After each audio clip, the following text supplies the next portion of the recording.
Hello అందరికీ, అందరు ఎలా ఉన్నారు?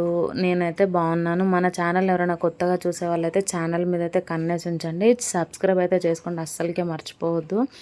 ఇదైతే గృహప్రవేశం రోజు ఎర్లీ మార్నింగ్ 5:30, 6 అట్లా.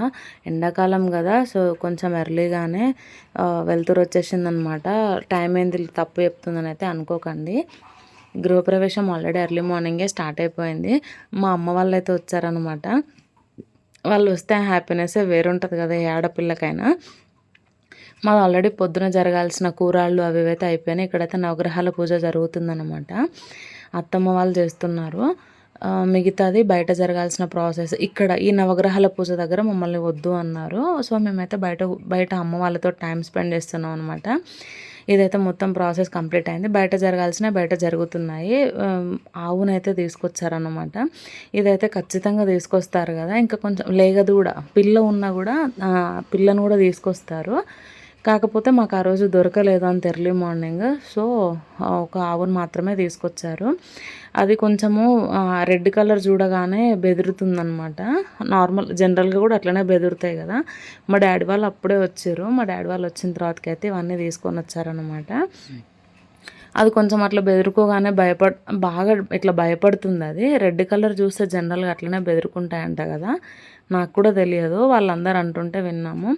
అది లోపలికి రావడానికి కూడా భయపడుతుంది, ఎందుకంటే ఆల్రెడీ ఒకసారి బయట జారింది. అది ఇది టైల్స్ కదా, కొంచెం జారుతాయి అన్నట్టుగా భయపడుతుంది.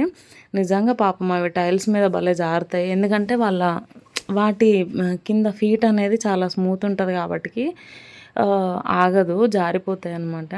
అది ఎంత భయపడుతుంది ఆల్రెడీ అక్కడ జారుతుందని. సో ఎట్లనో అట్లా మళ్ళీ రిక్వెస్ట్ చేస్తే వచ్చింది పాపం. అది రిక్వెస్ట్ అంటావా అంటే అవును, నిజంగానే రిక్వెస్ట్ చేస్తే వచ్చింది.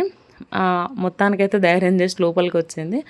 ఒక వరుస మొత్తం చూసుకొని మళ్ళీ ఇట్లా తిరిగేటప్పుడు ఆ రెడ్ కలర్ చూడగానే బెదిరుకొని ఆ జారి కింద పడిపోయింది పాపం. దానికి ఇక్కడ కూడా ఎంట్రీలో కూడా మళ్ళీ పడింది. అక్కడ మళ్ళీ పడిపోయింది పాపం. దెబ్బ తగిలింది దాని కాళ్ళకి. ఆ భయానికి ఉరుకుతుందనమాట.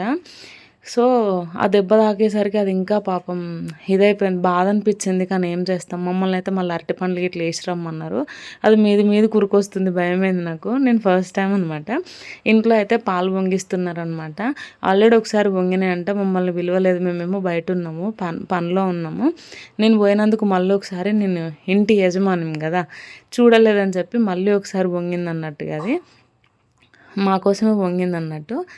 సో నిజంగా అసలు పాలు పొంగిస్తే హ్యాపీనెస్సే వేరు. మేమైతే చాలా చాలా అంటే ఎంత టైర్డ్ అయిపోయినాంలే, కానీ అంత టైర్డ్ అయినా కూడా అసలు ఎక్కడ మాకు ఇట్లా బాధ అనిపించలేదు. ఎందుకంటే దీనికోసమే కదా ఎన్ని రోజులు కష్టపడింది.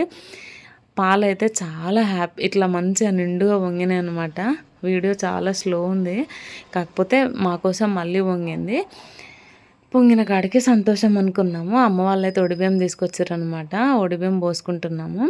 ఇది 5గురు పోయాలి, మీ అందరికీ తెలిసిందే కదా. మీ దాంట్లో ఎంతమంది దాంట్లో ఒడిబియ్యాలు ఉంటాయో కామెంట్ అయితే చేసేయండి. ఒక పక్క ఒడిబియ్యం అయిపోయింది. ఒడిబియ్యం అయిపోగానే వెనకాలైతే ఆల్రెడీ దేవుని లగ్గం చేస్తూనే ఉన్నారనమాట. మా అత్తమ్మ వాళ్ళు కూర్చొని చేస్తున్నారు, ఇక్కడ జరుగుతుంది. మాది ఒడిబియ్యం అయిపోగానే మేము కూడా ఇందులో జాయిన్ అయిపోయాము. ఇక్కడ కూడా పెళ్ళి చేయాలి, దేవుడు లగ్గం చేయాలి అని అంటే సరే అని ఇటు వచ్చినాం అనమాట. ఇది కంప్లీట్ చేస్తున్నాము. దేవుడి పెళ్ళి కూడా చాలా అంటే చాలా బాగా చేసినారనమాట. భలే అనిపించింది. అసలు ఇది చాలా కొత్త, నాకైతే ఇది కొత్త. ఎందుకంటే గృహప్రవేశానికి ఇవన్నీ ఉంటాయా అని అనుకోలేదు. ఓన్లీ సత్యనారాయణ వ్రతము, ఇంకా నార్మల్గా హోమం అవి చేస్తారు కదా, దేవుని పెళ్ళి కూడా చేస్తారు అని అనుకోలేదు. కానీ మా దాంట్లో చేయాలంట ఖచ్చితంగా. దండలు అయితే చూపించి వేయమని చెప్తున్నారు పంతులు.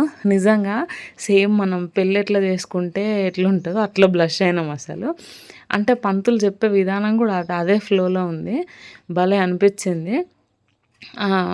కొత్తగా పెళ్ళయ్యి ఇట్లా పెళ్లి పిల్లగాడు పెళ్లి పిల్లని పక్కన కూర్చోబెట్టి ఇట్లా దండ చూపించి వేయండి అని మంచిగా చెప్పారు అనమాట. భలే అనిపించింది అసలు. సేమ్ బయట మనం మ్యారేజ్ ఎట్లా చేసుకుంటామో అట్లనే అనిపించింది. మా డాడీ అయితే షాక్ అవుతుందనమాట.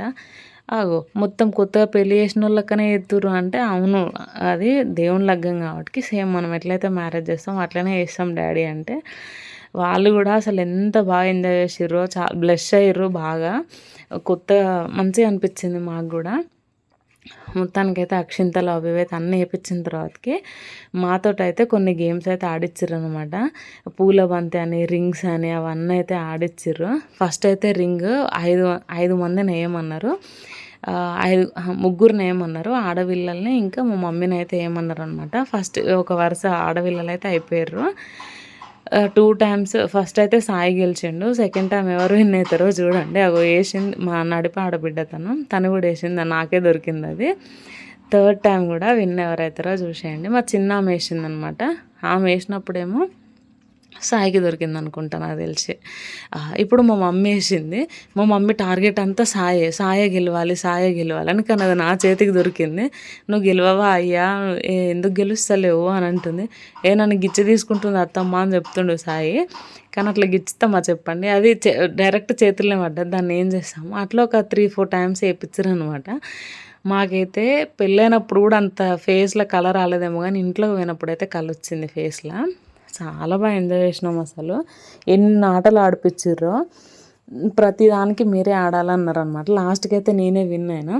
ఇంకోటి ఇది బంతి, పూల బంతి ఆట సంథింగ్ ఏదో అన్నారు.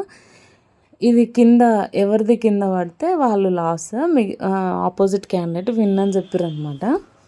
నాదైతే ఇది కొంచెం లూజ్ అయిపోయింది పువ్వులు, సో మళ్ళీ గట్టి వేయమని అయితే చెప్పారు. సరే ఇంక మనం ఎందుకు కూరుకుంటామని మనం కూడా వేసినాము. మళ్ళీ గట్టిగా వేసిండు సాయి. మా మమ్మీ వాళ్ళైతే అసలు భలే ఎంజాయ్ చేస్తారు. రిలేటివ్స్ అందరు భలే కూర్చొని ఎంజాయ్ చేస్తుర్రు.